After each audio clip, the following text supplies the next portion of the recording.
Hey, what's going on? I want to talk to you directly about the gift of consistency and how I've discovered why being consistent in my nutrition and movement has given me a lot of benefits in my own life and how they may be of benefits to you. So I lived in Florida for a little bit and I lived there for about 3 years. My dad had retired us to kind of live down there and kind of just, live our lives and try to cultivate a life down there. I met this girl and she was pretty cool. We connected over Disney movies, over different TV shows, and I think Marvel was a big thing. We loved the Marvel movies, and we would always watch them together, or just watch Disney stuff in general. She's kind of a Disney freak, just a little bit. I'm like casual Disney fan. She was like really like go to the parks all the time type. And one of the habits that we got into was eating out a lot. She liked to eat out a lot.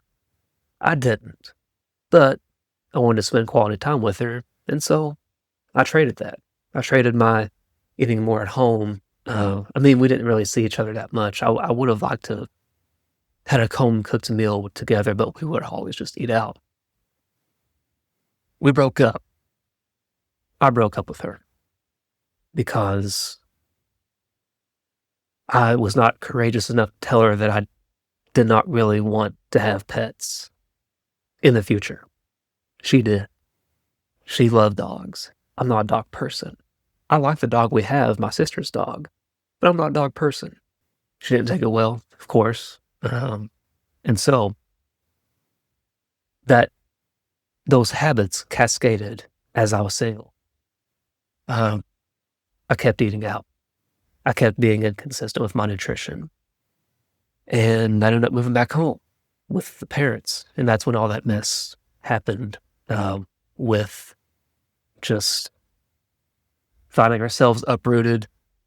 I wasn't having a clear job at the time. I was door dashing a lot, and there's just a lot of instability and no consistency in my life because of the job that I had and because of the circumstances that I was in and the cascading habits that I had from that relationship. And so what ended up happening was we eventually, I just dug deep and I worked my ass off to get us back up here to have a home. And, I gained about 35 pounds in that year. Even after we got to the move here, I had to find work as well. And that took a long time to do. Because, even my degree is in health and wellness promotion. And you don't find too many health and wellness jobs in Kentucky. That's the one thing about it. You got to look online or you have to look outside of the niche and all that. And, I've applied to health departments probably 5 to 6 times and got close, gotten interviews, never been the one chosen, right? I think that's due to my introverted personality. I think a lot of extroverts are meant to work in these public health jobs, and I am not an extroverted person. I don't aspire to be. I'm extroverted with the people that I connect with pretty well, with my friends and family, but when it comes to strangers, nope, pretty introverted. And so this year went by, and eventually, I stepped on the scale, kind of like as I did as a teenager. I had that really painful event. When I stepped on the scale as a teenager, I was 260. And that's the highest I'd ever been. And then I lost that weight over 2 years, lost 100 pounds. And then I found myself gaining a lot of weight during this year because life happens.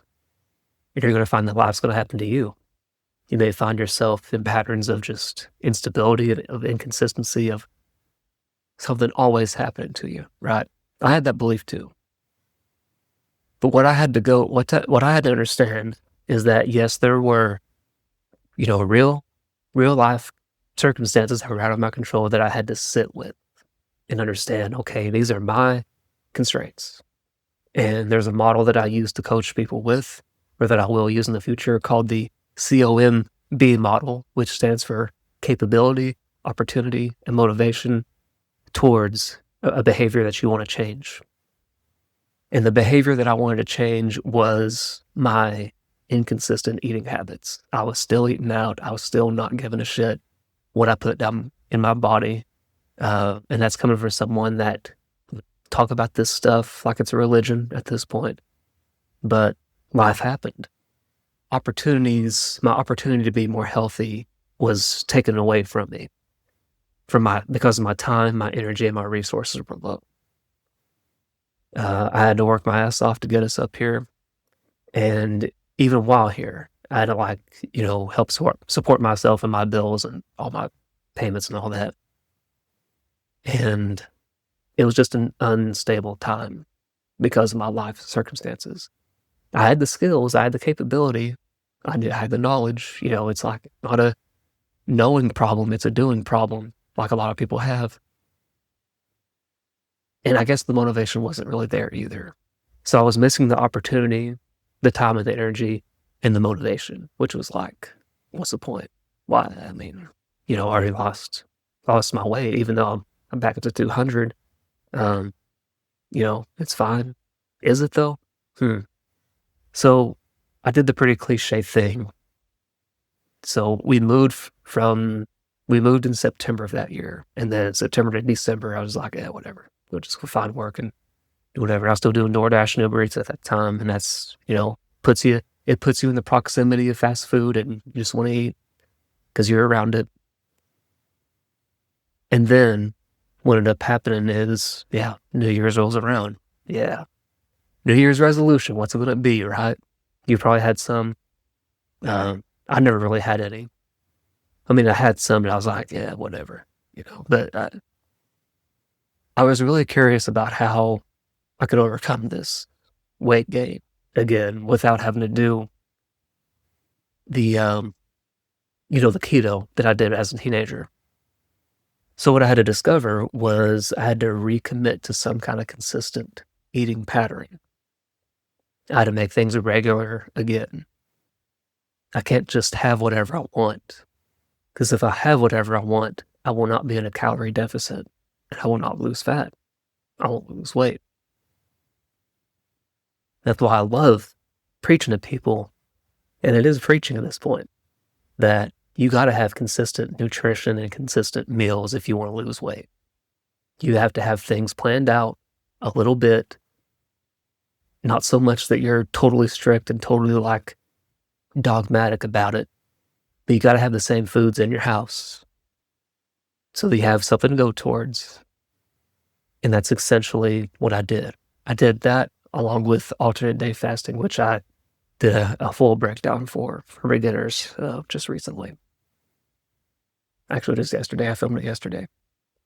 And so I had to get down and hunker down for this resolution. Okay, I've not been consistent. I need to commit to bringing in the foods I need in my house, prepared somewhat, so that I can have the nutrition I need to keep myself going.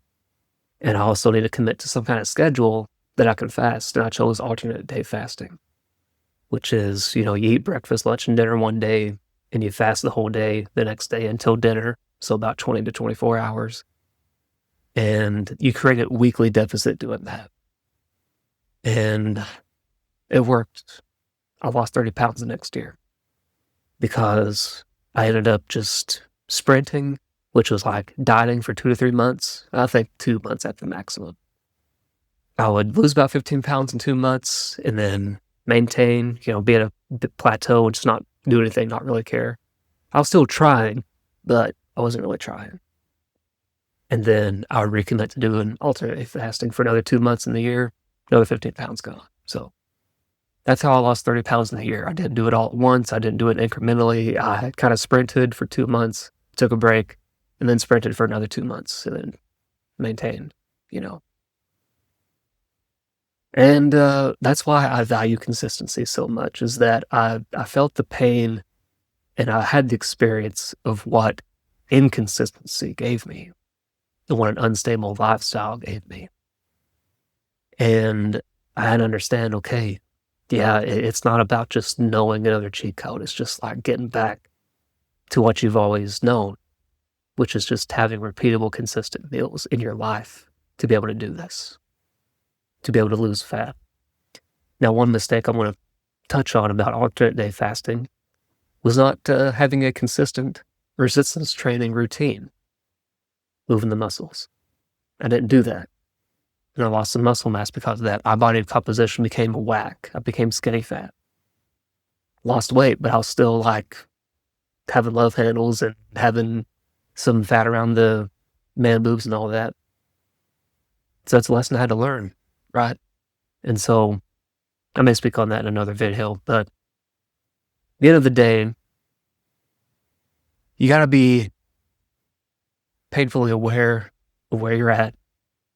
Do you like how you are? Not just, do you like your life situation? In terms of your health and nutrition, it really just comes down to what you value. Okay. That's what I tell everybody. And that's what I'm going to start telling everybody. Listen, you are the way that you are right now because there's some part of you that values staying the same, without attaching guilt or shame to it. As much as the impulse may be there to do that, you may have some stories running in your head that you're just like this, that, there's no hope for me and I'm just like this. There's some part of you, as counterintuitive as it may be, that values that story because it's what you know. And sometimes we settle for what we know. And let me give you an analogy here. One of the best tropes in horror, whether it's a movie or media or TV show or something, is not explicitly showing you the scary thing. It's letting your imagination go wild. It's the fear of the unknown. That's one of the best tropes because your imagination about what it could be is far greater and far scarier than what you could visually or auditorily hear or see with your senses, right? And the thing about change is that even at the smallest step, there's a little bit of the fear of the unknown, even at the smallest one. And I think that's worth acknowledging. So, to break things off, my action for you to think about taking is that whatever you fear, whatever you are trying to resist, you got to shrink down the cost, not just in money, but in your time and your energy and your attention. We become what we attend to. That's where that word attention comes from, is attending to something. If I have a pet, I need to give them attention. I need to attend to them, food, water, and give them a shelter and all that. If I have a kid, I have to think about I have to give a lot of attention to them to make sure that they are seen and understood. Right? So, how will you attend to your health is the big question I want to give you. And you have the answers within you. You just got to shrink down the cost of what that next action is. Whether it's making a budget to go to the store, whether it's making a food list, whether it's figuring out what you actually like eating, what you could actually start tolerating in terms of healthy, whole food. Yeah, that's a real question. That's the next step for you. Okay. It's all going to come down to what you value. And selfishly, my friend, I want you to value your health. I do. Because it's one of the greatest gifts that I've given myself. And it's a gift that you can have easily. Okay. I'll see you in the next one.